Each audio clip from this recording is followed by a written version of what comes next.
even though the whiskey market is shifting, you still can't be drinking Pappy Van Winkle every day. Yeah, not me anyways. It's still pretty hard to find. So we're going to tell you our top 5 Pappy alternatives. And if you want to hear about it, then stick around.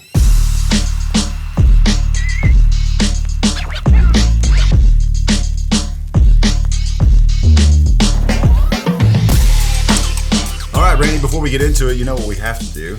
I would think some thanks is in order. Absolutely. It's the season of Thanksgiving. It's true. Right? So we need to stop and take a moment to thank who we love the most on the planet, and that is our faithful Patreon friends on the Patreon. We love you guys, and we thank you so much for your continued support of the show.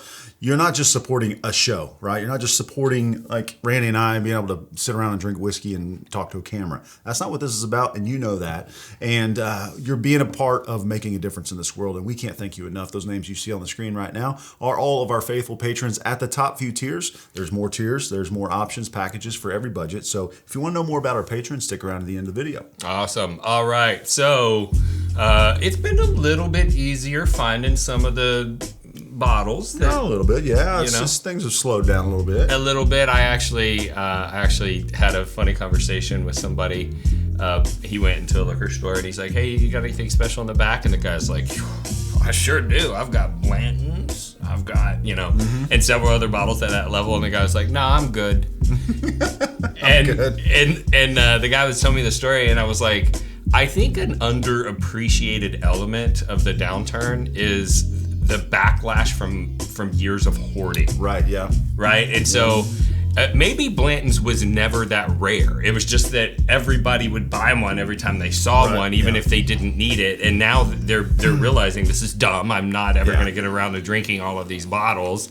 And you got people that they always are going to want what they can't have. Right. So if you go in and you look for Blanton's, it's never there. It makes you want it more. Yeah. Even though it's okay whiskey. It's good whiskey. It's you're like, that's what creates that huge FOMO, and then all of a sudden you can't find anything. You can't find it, but you still can't get Pappy Van Winkle. Pappy is the name that people I don't think will ever not desire they're on their shelves or whether it's in their collection, and they'll never stop looking for it. But lucky for you guys who are having trouble finding it, we've got some incredible alternatives that we would rather sip on, on a regular evening, or if we're having a special occasion, we still break it out and have a great time with it. That's right. So how about without further ado, we whip out that first bottle. Why don't you kick us off? What's one that you would recommend that we would try? All right. Well, the first recommendation that I have is Ben Holiday Distillery. Ooh, yeah. So the one that I prefer to drink is the Rickhouse Proof, which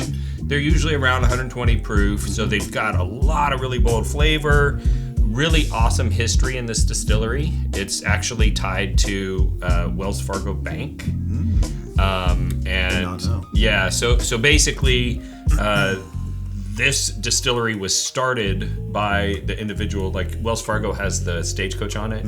He had a business that he would take people from the edge of, civilization into the West.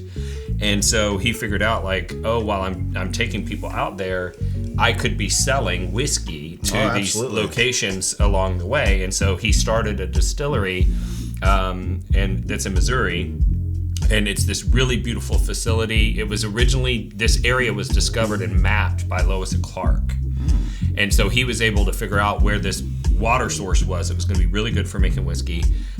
He bought the distillery. It ended up shutting down, I think, in the 80s or 90s, and they recently reopened it. And they're doing things right. They're making their own whiskey. They're aging it to, a reasonable age before they release it.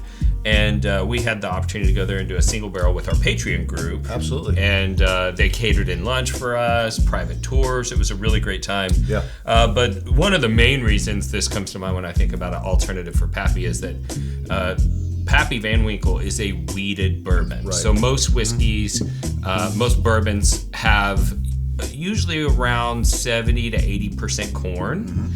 And then there's going to be a percentage of malted barley, which is usually 5 to 12%. And the rest of that is what they call the flavor grain. Right. And almost all whiskeys, that flavor grain is rye. But for Pappy Van Winkle, it is wheat. And that wheat makes it a little bit softer on the palate, usually adds some more citrusy notes to it. And this is also a wheat-based bourbon. In fact, all the whiskeys that we're going to talk about are wheat-based except for one. And that's going to be kind of a shock to you guys when we whip that one out. Absolutely. And here's the thing. Whenever, we're trying to come up with this list and talking about, okay, what alternatives are out there, not just that we enjoy, but that fit that same profile as the Pappy line with the wheated. And the proof point, one that I thought of is obviously Weller Antique 107. Yeah, and there's no argument that this is an excellent alternative for Pappy because it's literally the same in every way. Yeah, same distillery, same profile, same mash bill, same everything. Ages same barrels, aged in the same areas. Everything's the same. It's just that when they were tasting the barrels, these were selected to be more along the Weller profile, and the Pappy, and it's even the same proof. Exactly. Is 107 is the old Rip Van Winkle, and also the Pappy 15. 15, yeah. So that was one I thought of. I mean, I honestly have had the Pappy 15s, the 10s, and it's put them in a blind together. I mean, I'm not going to be well enough to tell a difference. Maybe their tasting committee and whoever their barrel selection in-house folks are who decide, okay, this has more of a Weller antique flavor profile. This is more of a, they're better at that. But for your average or even a little above average whiskey drinker like me, it's a minute very difference. minor and a huge difference in availability. If you gave them to me double blind, I probably couldn't tell the difference. 3 times I've done it single blind, and in each instance I was able to identify, and this one really compares more to the old Rip Van Winkle, because they used to be the same age. They used to be same age statement. They dropped the age statement on Weller Antique a while back ago, but when I'm tasting them side by side and I know one is what's in the glasses, I just don't know which one is which, I can usually identify the Van Winkle because it's just got a little bit more of a sweet pipe tobacco note, but it's so minute. And I would argue that is because you've drank this a whole lot more than you have Pappy. Right. And this was kind of one of you talk about this like 5-6 years ago, where you would just go buy this case by the case. It was almost 10 years ago now. It was a screw. It was a screw top back then, and you could get it anytime you wanted. And by the handle. A lot more people have drank this a lot more often. So therefore, in a single blind where you know the options are, if you've had this a lot, you're probably going to be able to know. And it doesn't have to be the antique. They have the green label is special reserve. Is absolutely. awesome and a great alternative to the Van Winkle 12-year because they're pretty similar in price in proof point as well. So what else you got? All right, the next one. This one is one I'm gonna go to another craft distillery. Oh, okay. So Hard Truth Distillery that is in Indiana.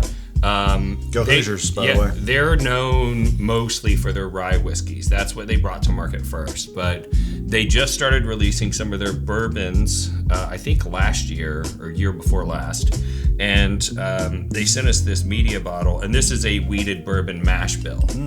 And I'm just a really huge fan of their products that I've tried.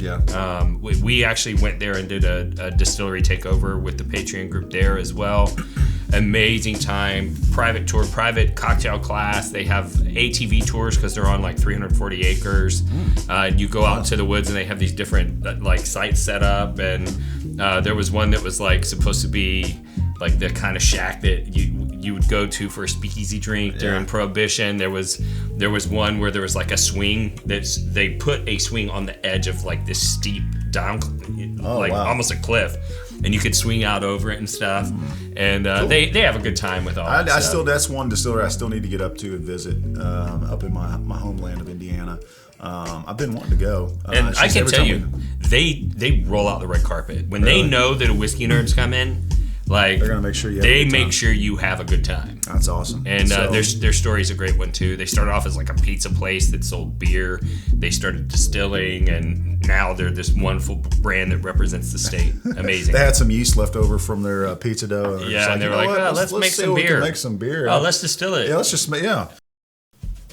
You know how those companies have like their own logo on a glass? Mm-hmm. Wouldn't that be cool if there was a website where you could go and like put your own logo on your whiskey glass that you drink like at home? Yeah, but like I would want a variety of glasses, like Oh, some yeah. small drinking glasses, a larger neat glass, maybe like a rocks glass. Sure. And what about a tumbler? Yeah. Like the Yetis. and Like that- the Yeti tumbler, yeah, that'd be, dude. Like- if you could get your logo on that, that'd be awesome. Like, yeah, like imagine like even like plastic glasses. Imagine you're like at the pool, right? And you've got like your own whiskey club or your own name or something like on your little plastic glass you're drinking out of at the pool. That would be awesome. And like, you know how sometimes when you're at a bottle share and you gotta clean your glass out because you're gonna take a real small pour and you Yeah, don't. like a Yeah, like if you could get like a custom like lint-free rag, that'd be really cool. With your logo on With it? your logo like right on dude, it. yeah. And not just that, dude. What if, you know how you're always getting samples, right? Yeah. So like you have your box, it's like just a blank wooden box. But what if on top of there you had like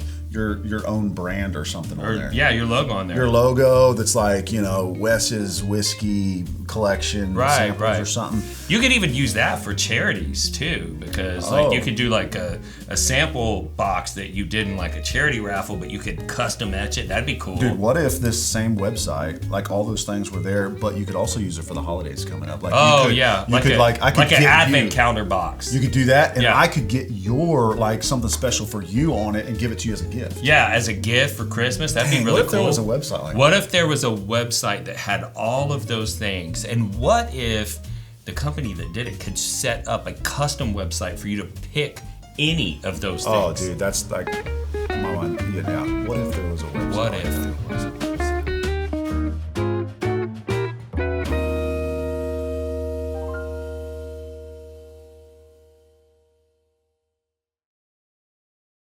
Yeah. So yeah, that's a great option. Now, I'm going to throw a little wrench into the plan here. Yes, because I think you should. This is a bottle that I'm actually kind of sad that this is probably one of the last bottles we have from this pick. Yeah. But this is JT Mellick, everyone. For those of you who don't know who that is, it is a distiller down in Louisiana. It's actually started as a rice/crawfish farm, which is a really cool place. You roll up there and you literally feel like you just in the middle of nowhere rolled up on a rice crawfish farm.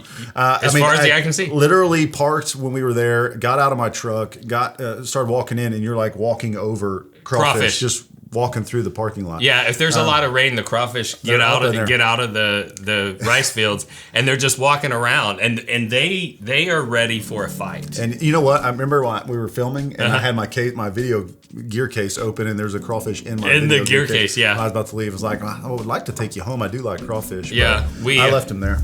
We had a good time there. We did a story takeover there as well, and they did a crawfish boil for us, which was fun. Yeah. And it was funny because they've got this custom made like crawfish boiler that cooks them real fast and all that stuff. It sounds like a jet engine. And I walk out there to get some more crawfish, and they were putting in another load. And there's some crawfish that comes walking up out of the field, up onto the thing, and they just grabbed him and chucked him in with the others. And I was Wrong like, you time, want to talk brother. about fresh, you know? Bad timing for that guy. Yeah. Now, there's two reasons I picked this one to go on this list. Okay. Number one is it's unique, and that's what people look for in a Pappy to have it on their shelf. Is when people are like, "What's that? You got a Pappy?" You know, it's like that kind of eye-opening difference, like something unique to have on in your collection. And this bottle could be something like that for your collection as well. It's a rice whiskey, which sounds like that's going to taste Like sake. or not like bourbon, and it tastes like a bourbon. I mean, it tastes super sweet, and it's got some of those similar bourbon profile notes that you'd be looking for. The only thing that's different on it, it's a much higher proof point, at least of the barrel picks that we did. This one's like 122 or something like that. Yeah, and so was this other barrel pick. Yeah. But the reason why I think this one's a great Pappy alternative is one of the unique characteristics about Pappy is this really beautiful brown sugar note. And this has that brown sugar note. So sweetness to it. the fruit is very different. The fruit on JT Mellick to me tastes like peaches and cream with brown sugar. And usually on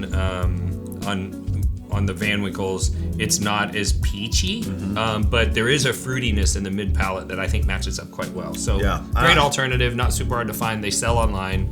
And it's one that like, depending on where you're at, of course, but it's one that can sit on your shelf and be kind of a conversation piece, like a Pappy would be. So if you have some friends over and they're wanting to try something different that they've never tried before, just like you'd probably pull that Pappy off on a special occasion and pour them off a little nip of that, JT Mellick would be a good replacement. And it's also pretty food friendly for a whiskey. Absolutely. I've had it with sushi and tried to treat it like it was the Like a sake because sake. it's rice based, and I thought that it played pretty well with the food. Nice. When normally you think like sushi and whiskey, they don't mix because of the wasabi and whatnot. Yeah.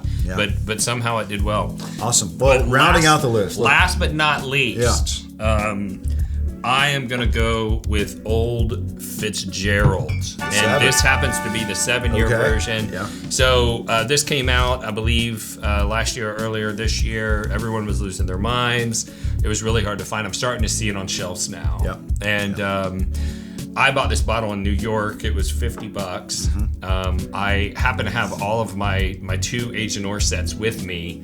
That were empty in my luggage. Yeah. And I go into this liquor store. I was just going to get a bottle of wine because I was cooking that night. And I look up and they've got this bottle and I hadn't seen it. And now I see it everywhere, but I hadn't seen it. And so I was like, dang it, I'm not checking a bag. How could I buy this and get it home? So I literally went back to the hotel room, filled up all my Aged in Ores, put the empty bottle in my bag, went through TSA, which is fine. I just got it out and said, this is empty. And they're like, that's fine. And when I got home, I poured it all back in there and filled it back up. So Travel hack. Travel hack. Nice. Yeah, you just have to have like 8 Aged in Ore bottles that are empty with you just in case. But I lucked out. And so this is also a weeded bourbon. This one's from Heaven Hill. And it's always been a solid pour. Their special releases that they do in the beautiful decanter bottle, those can be very hard to find. Some of them they only sell at the distillery, but this is starting to trickle out across the country. And I think in Texas it's 55 or 59. Yeah. But I got Super mine solid. for 50 in New York somehow. Absolutely. And that's what we're trying to do is help you find stuff that you're going to be able to walk in most any liquor store in most states and be able to have a chance of looking on the shelf and finding it. Yeah. And if not, finding it online like the JT Mellick, it's something you can go online and order and then ship right directly to you.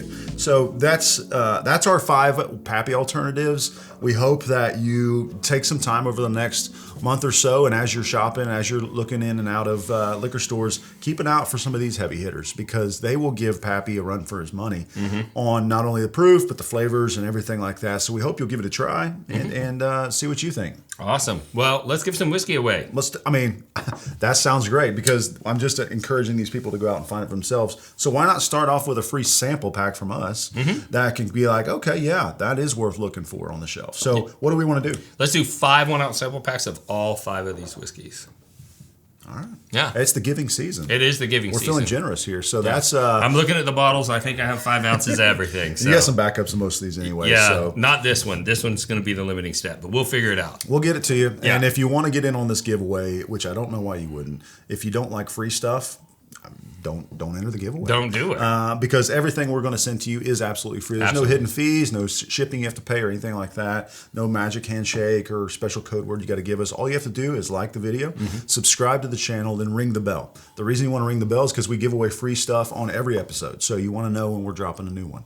Last thing you want to do is go in the description, go to the giant caps word that says giveaway. Right next to that's a link. Click that link. Fill in your basic contact information so we can put you in our randomizer, and our winner is selected at random. We post the results of that publicly for accountability every time, and that winner will get their samples absolutely free. And if you like this content and you want to know how you can support the channel, there's 3 easy ways. The easiest is Patreon. We talked about it earlier. And we have a Patreon level that's only $5 a month. And if you are vibing with the community work that we're doing, you're vibing with the suicide prevention work, you're vibing with the concept of this, of spreading love and bringing people together. It supports Wes's ministry in the Dominican Republic, and it supports Chrissy Lynn, who works here full time. She's a single mother, and this makes it so that she's able to take good care of her daughter. You're supporting all of that. So, consider looking into that. The second way would be to go to bourbonrealtalk.com, check out our merch, and almost everything that we have is customizable because we have 3 commercial lasers now, and you can get a logo, a name, a saying, whatever, put on almost anything that we sell. And last, I'm a residential real estate agent in the Houston and Dallas metro area. And if you want to support the channel in any of those 3 ways, you can go into the video description on YouTube next to the giveaway link. There's links for all 3 ways to support the channel. So. Yeah, absolutely. And like Randy said, we are much more than just a bourbon tasting review channel. We're here for a bigger purpose, and that is to connect with people who may not feel connected to the world, because that's something that we're really passionate about around here, and we've been doing well. I mean, our community's growing. We've got a Facebook group that's a free community to join. That's 60,000. No, that's the number of subscribers on YouTube. Oh, okay. We have 34,000 Yeah. in the community. Just connecting with people is what it's all about for us. Yeah, and that became really important to me when I lost my brother to suicide, and he was missing those connections. And so we had the thought that maybe if we got you connected to whiskey do the rest of the job and get you connected to others. And Wes had the idea to start Bourbon Real Talk Community because there was negativity online that was kind of counterproductive to what we're trying to accomplish in getting people to communicate with one another. And so we decided, hey, let's start our own community. But that lesson, we also learned something important, and that was if those individuals can go out there online and spread hate and be hateful, we can go online and spread love. Yeah. And so we end every episode the same way, and that's this. If you woke up this morning and you're unsure whether or not anyone loved you, just know that we love you. We'll see you next time on Bourbon Real Talk. Cheers. Cheers.